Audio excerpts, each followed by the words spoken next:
All right. Mic check. I'm good. So I'm Max Duran. CWB Association Welding podcast.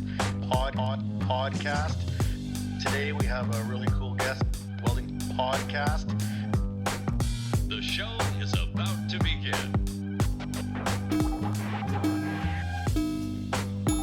Hello and welcome to another edition of the CWB Association podcast.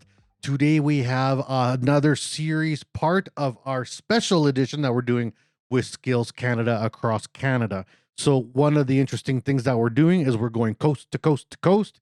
Every province is going to get represented. And today we have Jacob Waldbillig from Edmonton. So Jacob, how are you doing? Doing too bad. How are yourself, Max? Not doing too bad. How's the weather up in Edmonton today?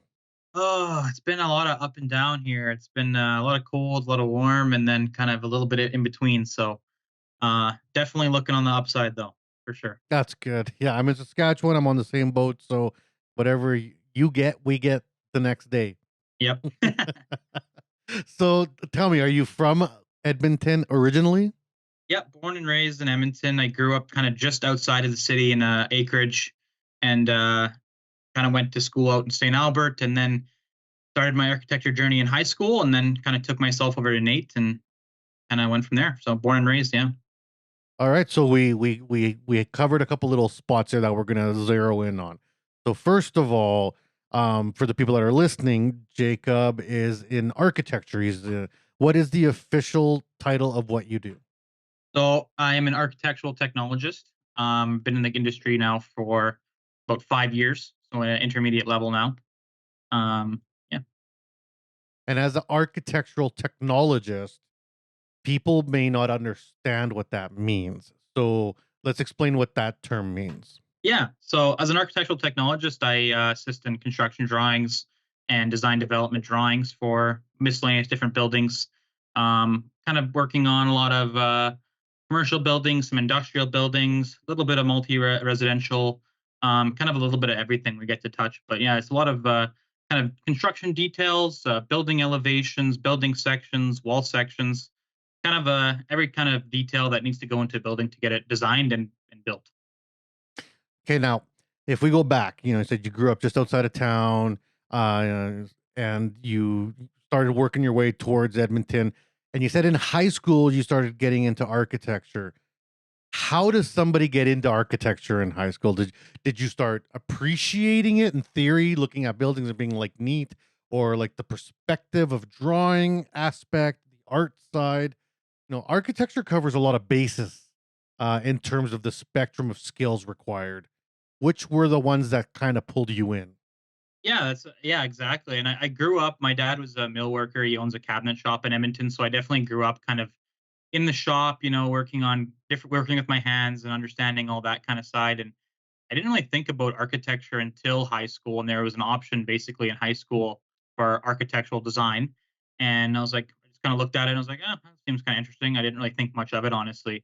And like looking back, the only thing that would have really pushed me that way, honestly, is like as a kid playing with like Lego and like building houses and using toys and stuff like that. That's like I look back a lot and I think about kind of how it started, and it was like that's the only thing that I would have thought of. So definitely glad I picked that option and just kind of did the first one and enjoyed it. So I was like, oh, might as well do another one and then another one, and then got to the end of high school. I got to the end of start of grade 11, and my teacher kind of told us about this NAIT program, and I was like, oh, that sounds interesting. Maybe a career path there, and able to kind of decide that in grade 11. I went to the NAIT open house in grade 11 and was able to kind of guide the rest of my high school courses around that, actually, after at the start of grade 11. So kind of fortunate to know the path that I wanted to go on early. And I remember taking an architecture class in high school too, but what got me was I love the perspective drawings when you start learning how to do the perspective drawings, like so that the roofs and the tile, so when you're drawing it all makes sense to wherever you're standing. That helped me in my career in the welding industry for the rest of my life, because understanding that aspect of reality versus perspective, the all the drawing types that you have to like get in your brain to understand. When you were going through this in high school, what were some of the things you learned, out of the high school aspect of this? Yeah, the high school was definitely like an entry level kind of a a feeder into the bigger spectrum. Obviously, we really basically just worked on houses, which was definitely a really good start. Because it gave me a good perspective as to like what goes into a construction of a house, a commercial building, and everything in between. Obviously, buildings are very important. Most people have a chance to live in one, work in one, etc. So it's a really important thing to make sure it's something that's designed, thought through. I think a lot of people that aren't in the industry take for granted that how much thought and work goes into a building from start to finish. And you look at it from an inside perspective and it looks nice and clean and simple, but there's so much stuff around and beside, as you would know, Mhm. that has to go around. So in high school, I basically just kind of learned the basics and started looking at houses and stuff. And then it was until I started at NAIT that I kind of started seeing all the different ways that as a technologist in architecture could go. Now, as you bring up NAIT, and NAIT's a fantastic college and wonderful programs, but Alberta has a very unique education system in Canada where high schools are very in tune with the trades programs. There's a very strong apprenticeship program in Alberta. I would argue the strongest in Canada. Many trades are compulsory in Alberta that are not even compulsory or not even offered in other provinces in Canada. And when you tell me, like in grade 10, 11, your teacher, guidance counselors are telling you to go to possibly a tech school or a trade school like Nate, to me that makes my heart sing. That doesn't happen in a lot of provinces, and a lot of students miss that boat or those opportunities because architecture is something like so many programs that you can take in a trades technical institute or university.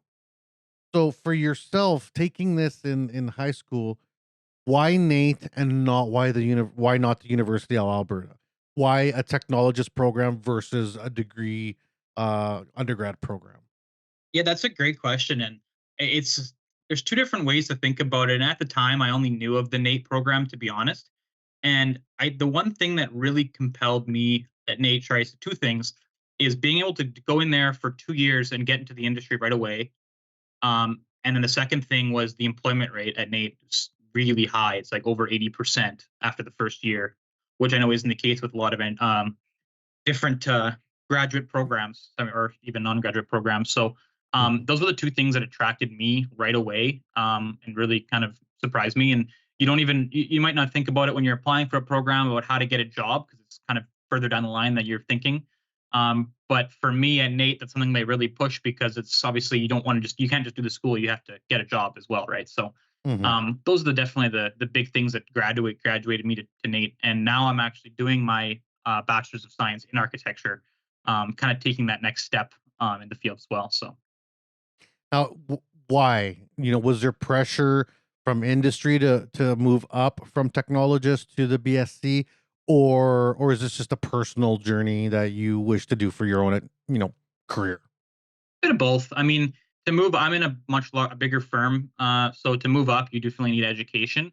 And my end goal is to become an architect, and to do that, you need to do a couple different routes, or get a master's program, or have a lot of work experience. And Mhm. my goal is to do the master's program wherever that may take me in Canada. But that's kind of the reason. I guess that's the kind of the reason for me to start doing that, and just kind of learn more. I mean, doing other programs. And so yeah, I've definitely seen a lot of people in industry that take a lot of side courses to learn the different aspects, because architecture is a really big umbrella for a lot of different trades, consultants, and everything that we need to have a little bit of knowledge about, and kind of coordinate from there. So yeah, so there's definitely a lot to learn.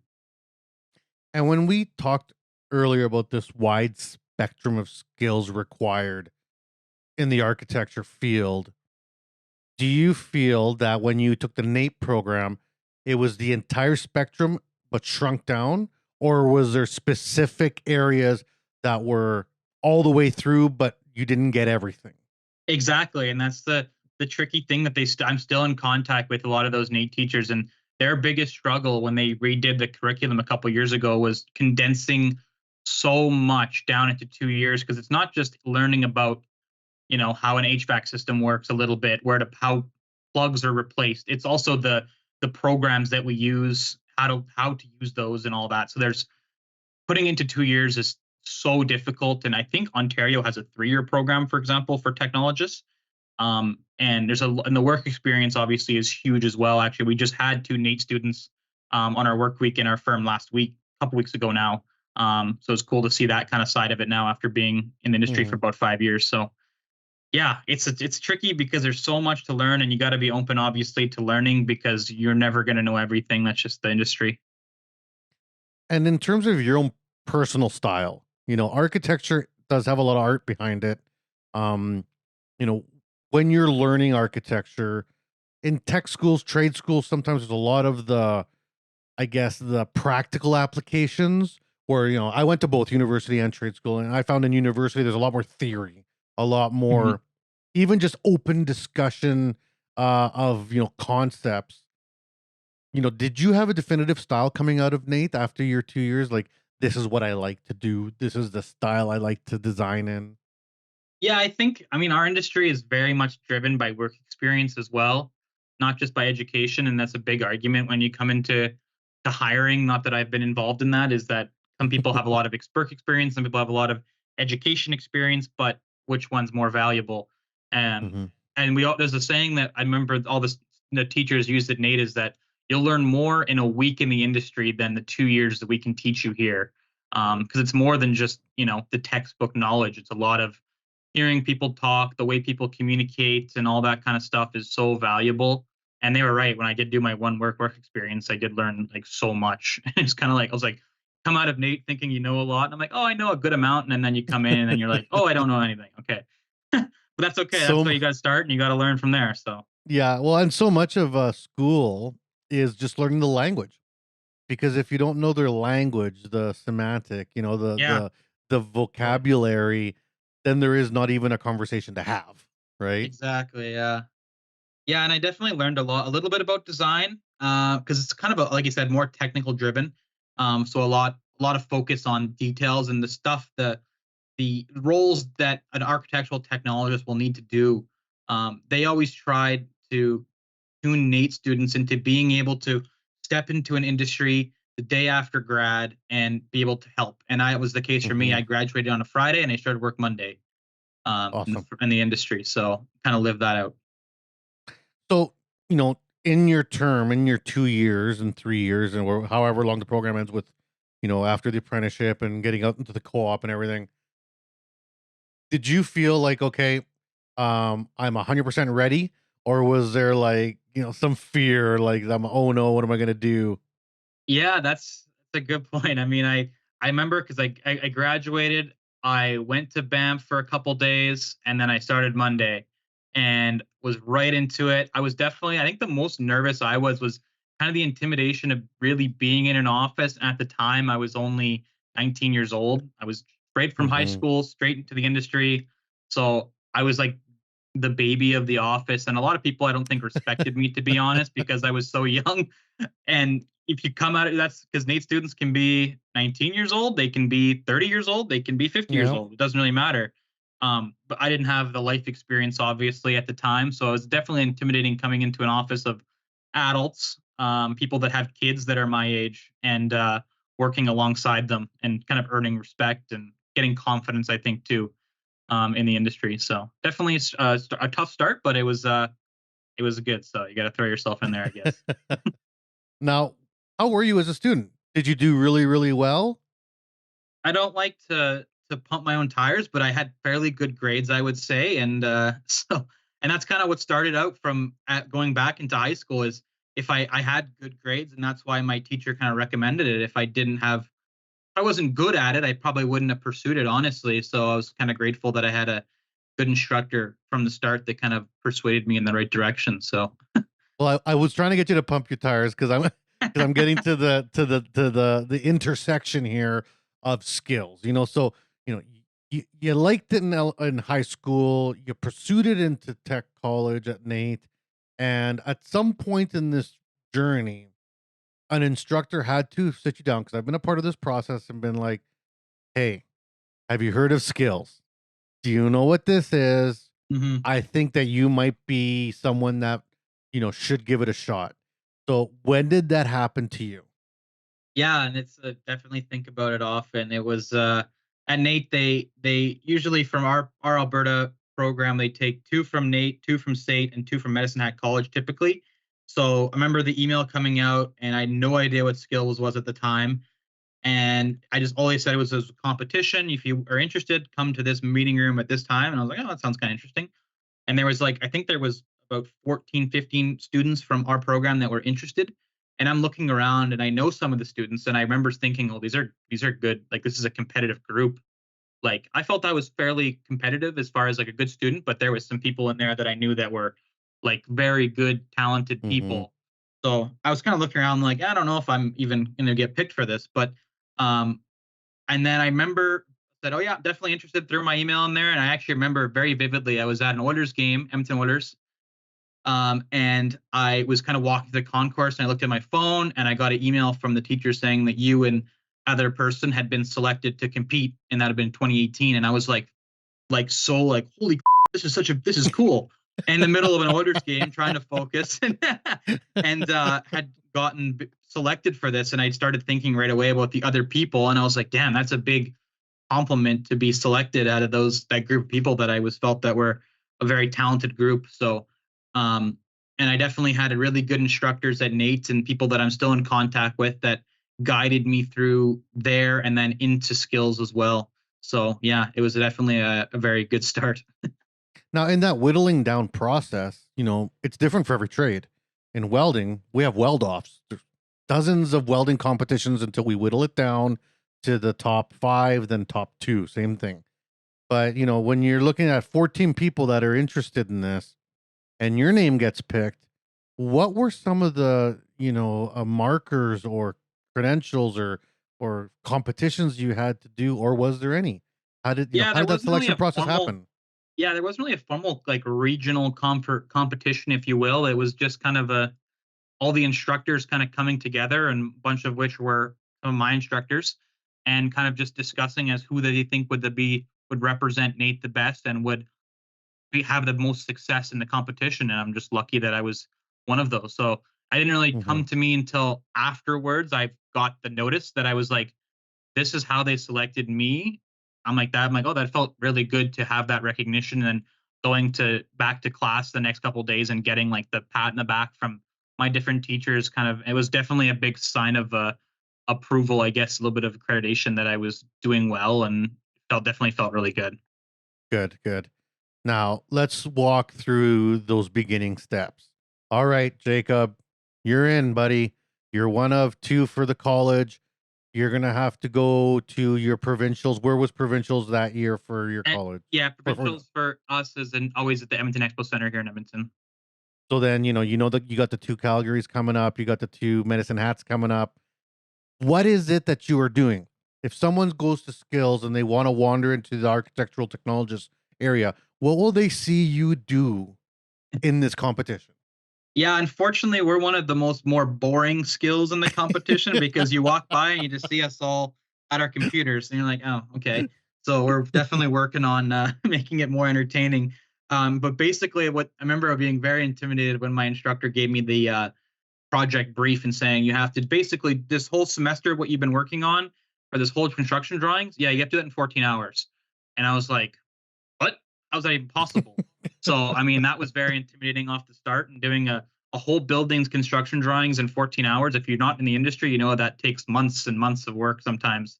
Mhm. Granted, the building wasn't huge, but doesn't matter. It's still a lot of work to do in 14 hours. So that was very intimidating off the start, and definitely a lot of nerves. I mean, I grew up playing hockey, so I had a lot of experience dealing with competition, other competition, and high pressure situations. But it's really intriguing because, like I said, growing up playing hockey, there's a lot of competition, but you're in a team setting with 19 other guys, people. And this time it's all me. So definitely felt a lot of pressure competing solely by myself for the Mhm. first time. That was really intriguing as well. And you bring up a very good point that all skills competitors that I've worked with in my entire career, and I've had the privilege to go to many nationals, and I've been to internationals in Russia. And one of the things that I've always seen, and in most competitors, is that there was always a competitive streak in them. whether it's music, whether it's sports, whether it's academics.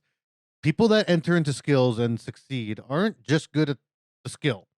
They got something in them. Mhm. There's some itch inside to win that they need to scratch. Yeah, I And mean, once we you know, get to skills, you know that people are passionate about it if they're going out of their way to compete. And mhm.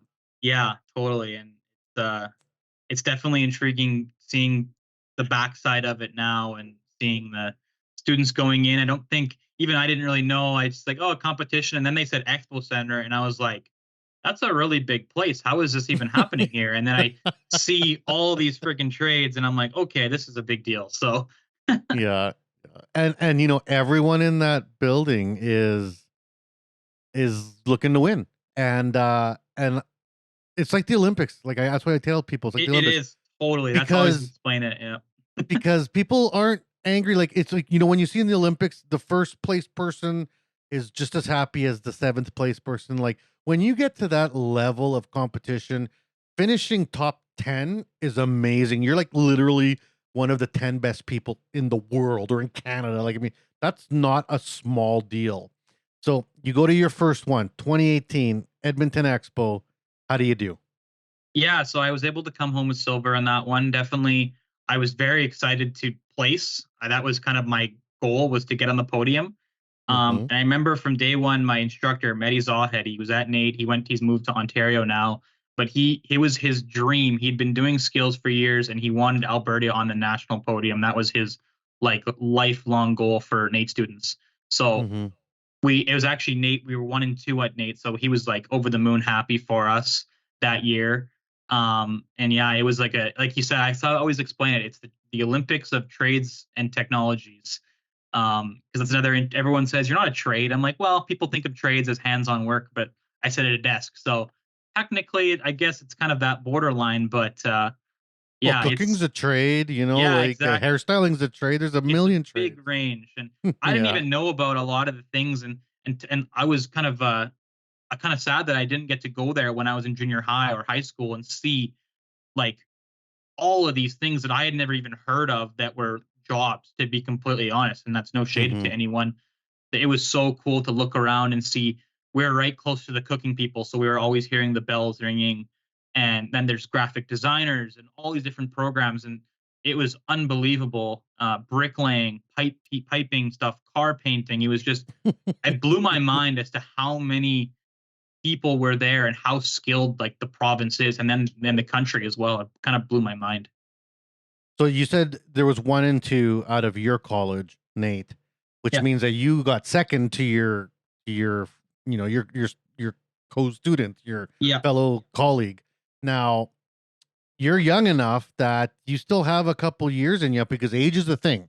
Age is the thing for Yep. skills, and it's really I don't want to use the word sad because it's still awesome when people wins. But if you're 30 years old and you win your provincials, awesome. But that's kind of the end of the road because you can't go anywhere past nationals because of the age requirements.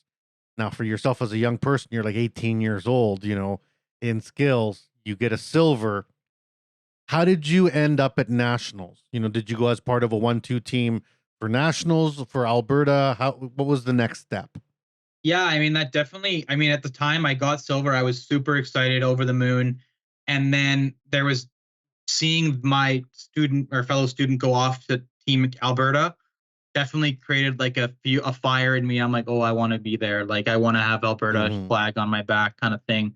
So I was still, and I started at Athabasca University doing my bachelor's the next year. So, and I was still of age for another couple of years, so I was eligible to compete again. So I competed again in 2019, um, against a similar group of people, and I was able to take home gold that year and go on to nationals, which was a great moment, to get that, to like get that one step over. And it was definitely a little nervous that I was like, I have like a little bit of pressure, seeing as I finished silver last year, that I need to be better than that and win. Hmm. And I feel like I was kind of partially expected to win coming back the second year and doing so well the Yeah. first year. So I definitely felt a lot more pressure. But I was glad that I was able to succeed. And then where was nationals in the following year? Where did you go compete for nationals? Well, that's the one thing that worked out nicely, because the year before, my my fellow student won. The nationals was in Edmonton, so he didn't get to go anywhere. I was lucky enough that it was in Halifax, Nova Scotia. So I Yeah. got to go all the way out to Halifax, and it was awesome. I'd never been to Halifax. I hadn't really been that far. The furthest east I had been is Winnipeg, honestly, which is kind of sad. So it was a great experience going out to Nova Scotia, and like a completely different landscape from Edmonton, the prairies, mountains that we have here. Yeah, we got to learn a lot about the culture and the history there. And obviously, as an architecture nerd as myself, went around and looked around Dalhousie University and the architecture program there a little bit, and the history. And we went out to Peggy's Cove as well, which was beautiful. And I definitely want to make a trip back there for sure. Yeah, no, it is. It's awesome out there, and I was out there in for Halifax, and it was such a good vibe. The East Coast of Canada is something everybody should experience. Just like everybody in the East has never been to Vancouver or the mountains like Banff or the prairies of Saskatchewan. It's like, people, Canada's beautiful coast to coast. You got to get out there and check it out. Like, Yeah, exactly. Despite the weather, there's still so much to see. We have lots of different landscapes that people don't necessarily know about. so now, you go through this journey, you end up in Halifax. How did you do? Yeah, Halifax was a great experience. I was able to play silver again, which was again, didn't really have an expectation there. There was a lot more people in different provinces and territories, so I was a bigger group of people to compete against. It was definitely intimidating because everyone's wearing their province. Everyone here is good because everyone here is really good, I should say, because they've won gold from wherever province or territory they're coming out of. So again, very intimidating. And I don't know why, but I remember like sitting there and they said Alberta silver, and I literally just screamed yes. I don't know why. And then and you can actually, if you go back, you can listen to I can hear it on the audio. I'm like, why did I do that? It was so loud. Yeah, I was super, super excited to get up there with the Alberta flag. It felt really good. Good. Then there's kind of the post, skills moment, which for many people can be very hard. I have learned that most skills competitors end up getting quite good employment. It's pretty easy to have that on your resume. Most already have been tagged in by a company prior. They're usually already working. Sounds like you were kind of doing the same thing. Yeah. That's very common for most skills people. But, after skills, then what? There's the option to do nothing and just fade into your work life. And there's a small percentage that kind of holds on. We're having this conversation right now because you held on. Yeah, So I didn't what even was really it? expect it. Like I finished nationals and I was like, all right, that's it, done. Skills is done. I didn't even know if there was more opportunities for me. Like I said, I already had a job. I had taken a week off of professional development to do that competition. I went back to work Monday and so on and so forth. And then I think I started getting involved the next year because my NAIT representative, my teacher from NAIT, asked me to judge the next year. So I was like, whoa, that's pretty cool. I get to be on the other side already. That's awesome. And I didn't really feel like competing because I was teaching evening classes at NAIT at that time as well. So I didn't really feel ethically good enough to compete against some of my students. So I was able to judge, and then he left to my representative from NAIT moved to Ontario, and he asked me to take his place as the chair of the provincial program, and the other members agreed. And so then I became the chair in, I guess that'd been 2020. Yeah, and then I just kind of got right back into it. I didn't really kind of happen really fast, and I was like, oh, I guess I can keep going with this and growing it. And the reason I think the biggest motivation for me to go back into it was because I didn't get that when I was in high school. And I'm not really mad about it because I ended up finding my path, but I would have really liked to have seen all that when I was in junior high or high school, have the opportunity to walk around there and virtually, like physically see everyone working on these different things. Even if it's architecture or graphic design, for example, where we are on computers, you can still look and see what people are working on. And kind of there's displays of different things and whatnot. But to be able to go around, see people making food, see people painting vehicles, welding, like we talked about, like all these different things, I really wish I had that opportunity was younger. So that definitely motivated me to get back involved in the skills community. Well, and it is a huge community. It's a ton of moving parts to make skills run. And Skills is a very interesting organization because there's the Skills National, and then there's Skills Provincial, and they are all independent bodies that have to Totally. like orbit in the same galaxy. Some are paid, some are not. There's volunteers, there's sponsors, there's the schools, the trainers, independent businesses. It's a massive network of, people and industries that have to work together. For Yeah. you, how is it like navigating that now from the other side? Yeah, I definitely learned again that there's so much work that goes involved in making this. And I was very grateful for all the people that volunteered, sponsored, or anything in between, worked for skills. We were just in Red Deer a couple weeks ago doing our spring planning session for the upcoming competition here in May, which isn't far away now. Mhm. So I definitely got a lot of appreciation for all those people. And I definitely thank them a lot for what they do and what they're doing. And definitely have a greater appreciation for everyone that helps keep skills go every year. And I know this year we're really looking forward to kind of getting fully back in person. Yeah. Is kind of the big thing for us now. I think that's across Canada. Everyone's like, you know, all the blindfolds are off. Now we're all this is Exactly. gung Yeah, ho we now. were Yeah. half like the year that I took over as chair, it was no competition, and then the next year was half online, and then even last year was kind of half online for us, Mhm. and now we're all back, and we're all very very excited to get everyone boots on the ground again, get all the students back in, field trips coming in, and it'll be great. So, yeah. Now, if you compared yourself, in elementary school or high school when you just started getting into this, and yourself now from what you've learned from your trade, your education and skills, what was something that came up that was unexpected? A skill or something that you didn't know about this trade, that once you were in it, you're like, I never thought this would be a part of it, but it is. Oh, that's a tough question. I don't. I've always Mm. been really good with technology as far as like using computers and fixing different little things around the house. My mom would always ask me to fix little stuff around the house. So I think just being like really in tune with computers was probably not to the point where I could like write code or anything, but I always seemed to understand how to use programs fairly easily. So I think Mhm. that allowed me to pick up different programs such as AutoCAD, Revit, SketchUp, etc. that we use. I've always been able to pick those up super quickly. So I think that I'd probably say that was probably the skill that I didn't really expect to use growing up that ended up working. That and my communication skills. I think Mhm. playing team sports growing up had such a big impact on being able to work in teams. And I remember my one of the partners at the old firm I was at telling me that, and I was like, oh, I never thought of that. That's a great point. And I've Mhm. told that to I still coach hockey, and I always tell that these skills are so valuable that you never think about. I never thought about it until it was pointed out to me, and those team skills that just from playing a sport were so valuable in the workplace for sure.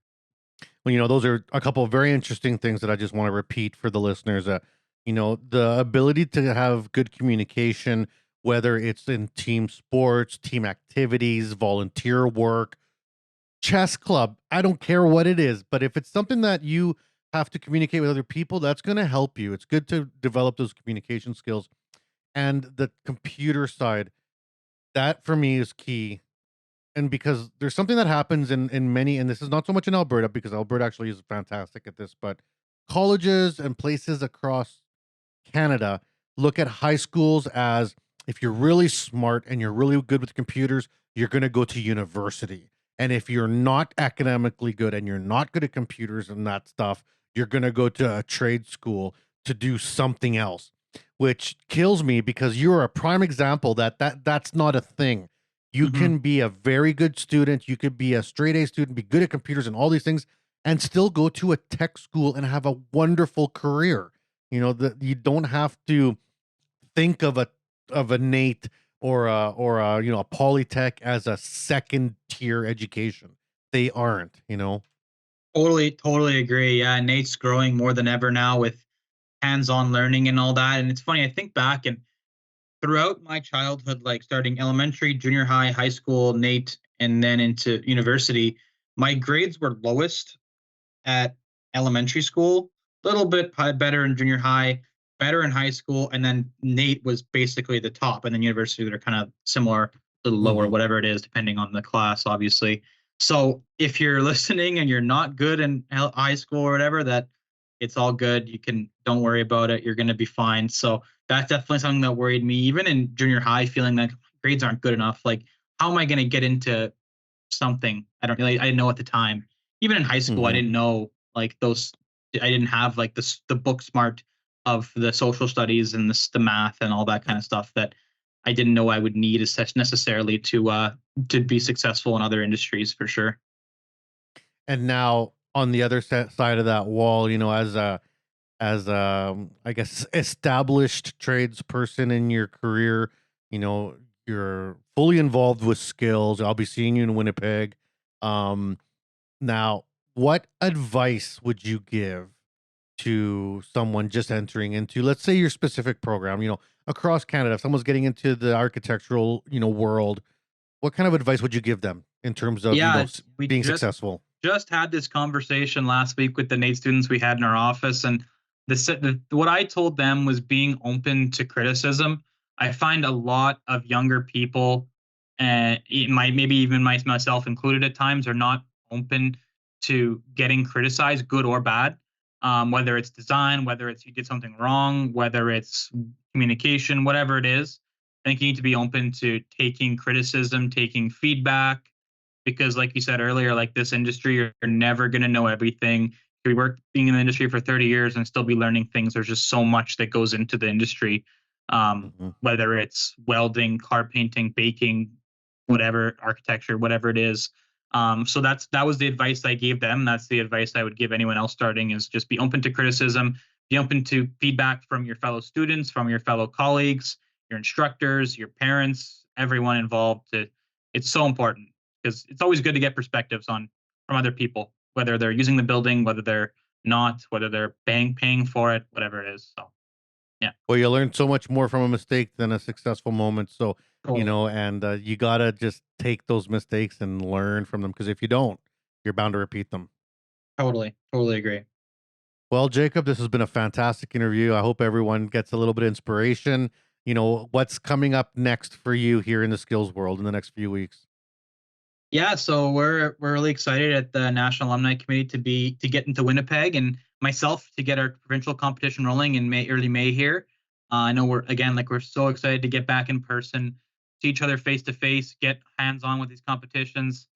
And then Winnipeg at the middle end of May, and we'll be seeing you there, and we're seeing everyone else there, and we're really excited as the alumni group to keep spreading the word of trades and technologies for young people, for older people, and everyone else in between. Awesome. Thanks. Any shout outs to anybody? Any hellos or anything you want to say to anybody? I would just say shout out to my parents for doing such a good job raising me and guiding me in the right direction and giving me every chance to succeed. And then shout out to Awesome. my biggest mentor, that's guided me through the architecture industry. It would be Mehdi Zahed at Algonquin College, and then Kevin Porter, my boss here at IBI. Perfect. Awesome. Well, thank you very much, Jacob, for taking time to be on the show with me. Yeah, appreciate it. Thank you so much. And for all the people following along, this is part of a special series. We'll be interviewing, I think, 13 or 14 people across Canada in all trades and industries and territories and provinces. And it's a lot of fun. And I say 13 or 14 because as we discuss, we keep adding more names because it's like, oh, this will be fun. Oh, this will be fun. So we're going to wrap it up in Winnipeg with 4 or 5 ones that we're doing in person there. And then, make sure you listen to all of them because they're all fantastic stories. So thank you for following along with the special series between the CWB Association podcast and Skills Canada, and stay tuned for the next episode. We hope you enjoy the show.